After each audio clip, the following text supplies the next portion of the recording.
everybody. Thanks for joining us here on Wealth Protector TV.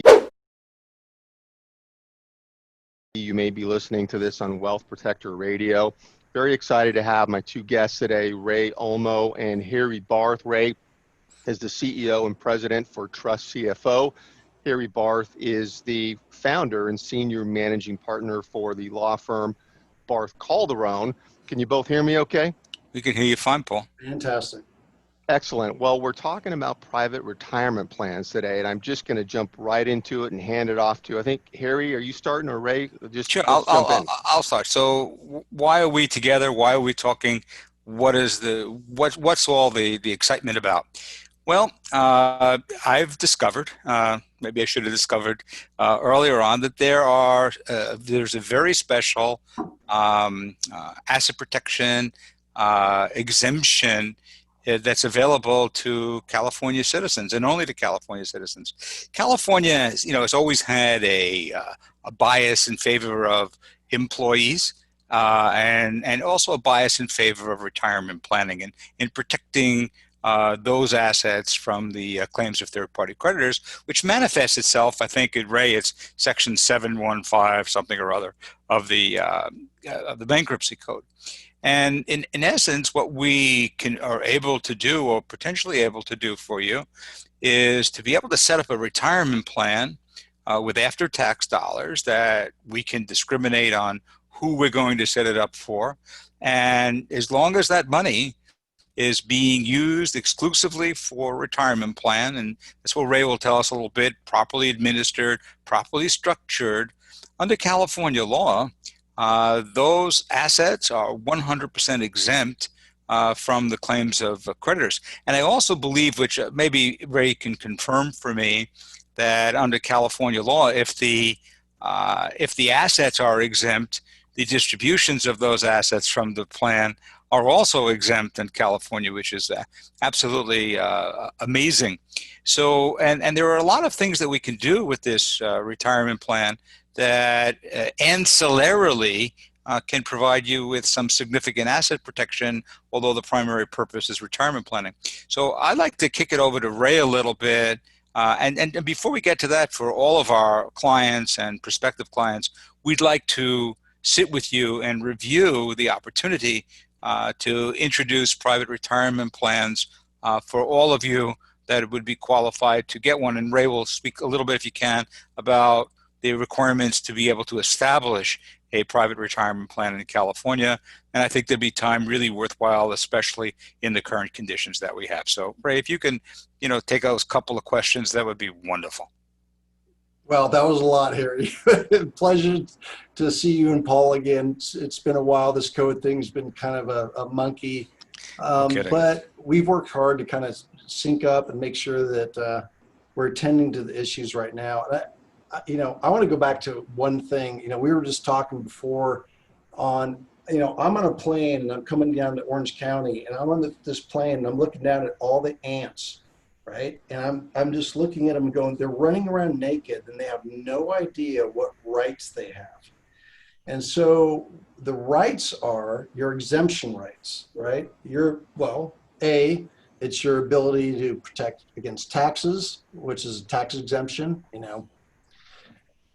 But B, it's the creditor protection, the creditor exemption rights that are awarded to people. And yes, some states like Texas have an awesome homesteading, and you can have up to, I don't know what it is, 500 acres and be fully exempt. But in California, what people don't realize is that California was the originator of retirement exemption. 1970, you talked about statute 704.115. It's a state law. It hasn't changed a lick since 1970, which is 4 years before ERISA was founded. Right, Harry? Mm-hmm. Okay, so why has nobody used this? Well, you don't use it until you need it. And the problem is when you need it, it's too late. And so, the problem we have as administrators, that our phone burns up and, hey, I want to go and protect my assets. Well, why? Well, I'm getting sued from here to high water. Well, okay, it's a little too late. So what we want to educate, I was literally on the phone a couple hours ago with two clients that are from the Bay Area. They're high-tech guys, and they're forward thinkers. They're like, you know what? I don't have an issue yet, but I want to pre-plan. I want to make sure that my assets are protected. Okay, so let's go back to the basis. Retirement planning is number one. It's the foundation. It's the safest, it's the strongest, it's the most cost-efficient version of true asset protection. But you got to do it before. You can't say, oh, I'm going to try to evade creditors, I'm going to try to set up a plan. There's bad case law all over the internet about people that, try to, avoid the lawsuits. What we want is we want to educate and we want to pre-plan clients and make sure that they understand that there's certain rights that they have. Now, I will tell you, and I hate to use this, but I'm going to put it on video, that the ultimate case is O.J. Simpson. Okay. O.J. Simpson has been sued for, I think it's over 20 years now, $50 million from the Goldmans and the Brown family. They haven't been able to get a dime because of exemptions, his retirement exemption. They can't touch his pension. And this is what we want to advocate for our clients. Okay. Yeah, no, don't, do whatever, but pre-plan and make sure that you're funding your retirement. The trick is you got to prove that you need for retirement. So anyways, Harry, back to you for some more questions. Well, a question that I have, I heard, I heard, and I've seen some cases, there's some good cases and some bad cases. This particular exemption is a bankruptcy exemption in California. And I have seen on many occasions, although I don't advocate this in any way, shape, or form, that on the courthouse steps on the way to bankruptcy, people are taking advantage of bankruptcy exemptions that they would have been entitled to anyway. So, although we never want to deal with cases after the fact, they're not good cases. There are some courts, I think, that are okay if it's a bankruptcy exemption right up to the doorstep of bankruptcy. Is that true, Ray? Yeah, it's a very tricky situation. And again, as an administrator, not legal counsel, we're kind of the fox in the hen house. So we see what happens in the trenches. Sure. California is a weird animal. It has two exemption systems. It has a bankruptcy and a non-bankruptcy system. Okay. And if you look, your exemptions are totally different. I mean, life insurance is different. And sure. So what happens with retirement is it actually applies to both, which is totally bizarre and unique. I mean, I haven't seen anything in all the states. So if you fund your retirement plan, you're exempt to both bankruptcy and non-bankruptcy situations. Now, Harry, you and I, our world we deal with, our clients aren't insolvent. Okay. That's correct. These guys make a ton of money. They're high net worth. And at the end of the day, they're not going to be able to claim, I'm impoverished and I'm going to claim bankruptcy. So the criticalness is that we say, well, okay, what are you funding to your retirement? You now have to integrate federal retirement first, which is 401ks, profit sharing, defined benefit plans. Okay, that's under code 401, IRAs, which are 408, all this boring stuff. But the problem with our clients, Harry, is that our clients make too much money. That's trying to fund those plans is like throwing the deck chair off the Titanic. It isn't going to float, right? So what do we have to do? Well, that's an income statement proposition. And what we're saying is, well, wait a second. Our clients that are making $2, $3, $4, $5, some $10 million in annual income can't fund a retirement plan on an income statement balance. So what we do is say, well, you can do a private retirement plan, which is funding from the balance sheet. It's already after tax. Think about the simple logistics of this. How many of our clients have been building their businesses at retirement? 99.9%. Sure. How many have been building real estate for the retirement? 99.9%. Okay. Basically what I'm saying is all of them. Everything that they're building for their future selves is the retirement. What they don't realize is that, oh, okay, I should have been quarantining this and recharacterizing it for retirement and not my personal use. and not running around exposed, but having it protected and claiming my legal right under the statute, the law. And the trick is when you get tested and the courts come in saying, well, how much you funding? You have to prove the need for retirement. Those are the actuarial analytics. Boring. When you say actuarial, you want to blow your brains out. It's boring. But believe me, if you were sitting on the stand with an attacking creditor and you had to prove up your need for retirement, that's the strongest word you can possibly want. Understood. So, question. So that means every case would be different. Every time we look, we see the actuarial need for retirement. So, is there a guideline that we use? Is it 60% of current income, 70% of current income as a need for retirement? How do we define a need for retirement? Everyone's retirement needs may be very different. They are, and the variables are its age to income to net worth statement. So what you're going to find generically, and by the way, Harry, let me go back to, we partnered up with BarthCalderon. You guys have the analytics, the diagnostic on your page. Yes, all of your clients, every single one of your clients should be going, you know what? I just want to see what this free report looks like, and they're going to be blown away. Okay, and you're providing great value for that. Yeah, we're the backroom technician. We just do the analytics. But at the end of the day, what we're trying to prove up is exactly what you asked. So here's the dynamic. If you have an older person with a huge balance sheet that they built, all right, and they have a low income, meaning they're kind of coupon clipping like real estate, right? Sure.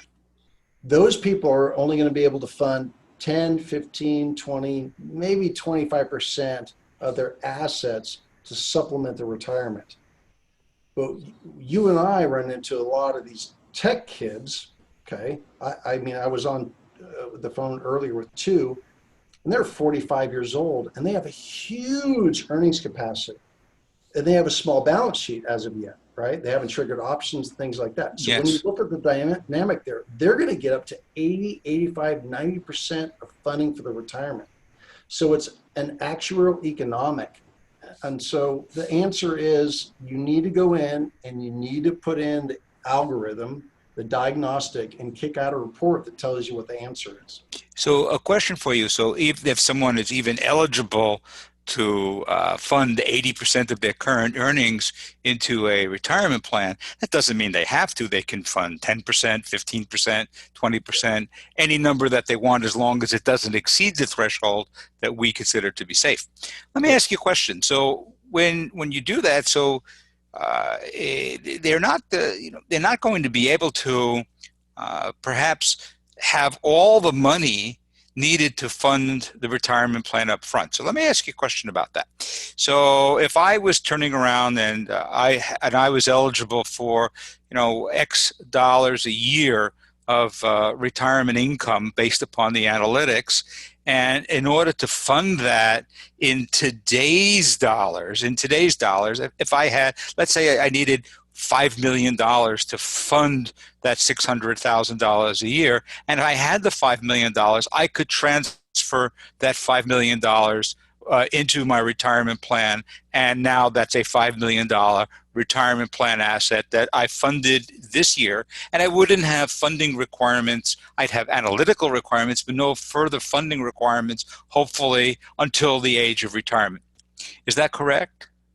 Yeah, let me restate that, just again, having done this 1,000 times in terms of how the clients typically listen to this. What you're doing is you're saying, well, listen, we're going to prove up that you have X assets on your balance sheet, and you're only going to fund 15 or 20% of what we've calculated as 50%. So there's a major gap. Well, that gap is filled by their earnings capacity. So you have a young buck that's making a ton of money, but they haven't earned it yet, right? Correct. So what we're going to do is say, we're going to monetize that and say, well, listen, Mr. Client, Mrs. Client, you guys, we can fund this, but you still need to fund a ton. So we're going to fund what's called a promissory note, private retirement plan promissory note.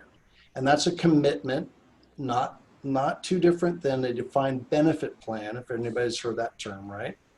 That's your commitment. A lot more flexible, by the way, for the PRP. So they're going to say, well, listen, I know I'm going to make a bunch of money. I'm going to make 500, a million, $2 million per year. And I want to fund that, but I haven't earned it yet. So we fund what's the present value of that note, okay, the promissory note. But and this is a deferred comp world. It's unfunded. So they haven't earned the money yet, have they? No. Okay. So I'm an ex-banker. Sorry, I use my powers for good, not evil anymore. So I go, hey, listen, your exempt trust that's protected, okay, from creditors hasn't been funded. We love this note. We know you're good for it. You're going to earn it, but you haven't earned it yet. So what we'd like to do is we'd like to come back and take the equivalent assets as security, just like a bank would. Okay. That's great. But a question that I'm going to get asked is, well, what if we get hit with a pandemic or a worldwide crisis and we are unable to meet the needs under that promissory note? Does that mean that our private retirement plan can foreclose against the assets that I use to secure it? Theoretically, yes, but it really never would. In 20 years of me doing this, we never have, because what we're really looking at is that the commitment and the capacity. And again, just like a defined benefit plan, sure, I'm going to commit to this, but if I can't do it and change in circumstance happens, well, I need to modify the note. So at the end of the day, yes, while it's securing and protecting assets for its ability, what happens is we can modify that, and we do modify it on a regular basis. So annually, Harry, when we do our benchmarking, when we look, like I literally probably have done, I don't know, 20 annual reviews in the last 2 weeks. Every one has been, well, I'm making more money, so we're upgrading the note. If they were to lower the note and they didn't need the collateral, we would reduce it. If we had to cancel the note, then so be it. But the flexibility in a private retirement plan is there's no prohibitive transactions. There's no,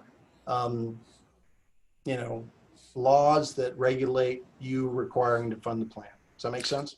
It sure does. And what's so exciting about it is at the end of the day, as long as it truly is designed for retirement, it is a retirement plan properly funded and properly analyzed every year by a third-party administrator such as yourself, that there is a very high probability in the event of a creditor attack that those assets would remain as protected assets in the state of California. And I think that is a wonderful opportunity for California citizens who are so beat up in having such poor other exemptions as compared to other states, to give them an opportunity to do that. So let me ask you a couple of questions, some seminal questions, Ray. So I'm assuming that my client has to own a business. Tell me about that. Tell me what does my client, what are the prerequisites for my client to have in order to be able to establish? I'm assuming if my client has a business, it's a S corporation or an LLC or a C corporation, and it's a traditional business, they can establish a plan for themselves, their employees, with others. But now a lot of our clients are just in the real estate business. They just have real estate entities that hold real property and they collect rents. And what if we don't have any business at all, just assets? Let's talk about that. Okay, so what you're talking about, Harry, is you're talking about active versus passive. Yes. Okay, so you have most of our clients, 95% of the clients have active businesses. They're, corp, C corps, S corps, LLCs. Sure. They're driving earnings, risk, and all that good stuff. For the few that really have sold businesses, I have a client that's 45 years old, sold his business, but you know what his business is now? It's managing his estate. Yes. So now what we have is almost a family office orientation, right? Paul knows this, right? So we're talking about a family office. What's your purpose? Managing my assets. That's my business purpose. And so what we do is we basically set up an LLC, no different than any family office would, to manage the portfolio of assets. back to your question, you cannot fund a private retirement plan individually. You cannot establish a trust in the state of California as an independent. You know this, Harry, right? So versus Nevada Domestic Asset Protection Trust. So you need a sponsor, just like any retirement plan, a 401k and IRA. Okay, you need to have a sponsor.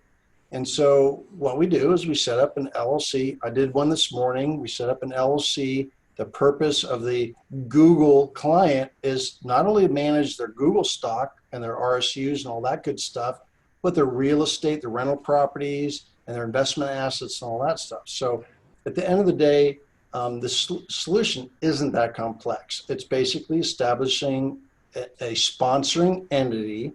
The sponsoring entity then funds assets. Retirement. Okay, retirement assets. Yeah. Got it. Got it. Is there some relationship between what a person earned? Well, I guess there is a relationship between what they earn now and their balance sheet to come up with a formula for what would be an appropriate amount of retirement assets. We're pretty excited about having our clients take a look at those analytics, which are offered complimentary on the BarthCalderon website. Please visit and take the analytics. As Ray says, you'll be quite surprised. I really don't have anything more other than we look forward to working with all of our clients towards this private retirement program to see how much we can help our clients, both for retirement and to protect their assets from the claims of third-party creditors. We look forward at having as our colleague Ray, and his administrative company, who will help you administer these plans, which are critically important to their integrity and their validity. So with that, I thank you very, very much, Ray, for coming on our show, and I look forward to you working and helping our clients very, very much. And so now we'll turn it back to Paul. Yeah, I just had a quick question. Thanks, Ray. Thanks, Harry. Harry, my question is, when you're advising a client on a comprehensive asset protection strategy, do you look at this as a tool that fits into a broader program? Absolutely. Okay. Absolutely. The private retirement plan will be able to cover a certain amount of assets, and other tools and techniques that we have will help them with the others, so they can be as impenetrable as can possibly be under the current law. Yeah. So if I can chime in, Paul, I mean, yeah. We often are the baseline. We come in and our partners like Harry say, hey, give me the magic number. Tell me what we're maxing out. Do not stretch the limit. Don't be aggressive. And when we cap out, we only solve so much problem. Okay. We got tested last year and we had a client worth $60 million. We only funded just under 10 million, $9.9 million. And guess what? They literally discharged everything. They said, we won't touch it. We'll never touch it. All the money it's spent needs to be paid back. But that was our chore. Above and beyond that, it's up to your expertise to integrate that with your advanced planning. Great. Excellent. Ray, Harry, thank you so much. Thank you, everybody, for listening, and we'll see you next time. Thank you, Paul. Thank you, guys. Ray. Appreciate you. Bye-bye. Bye-bye.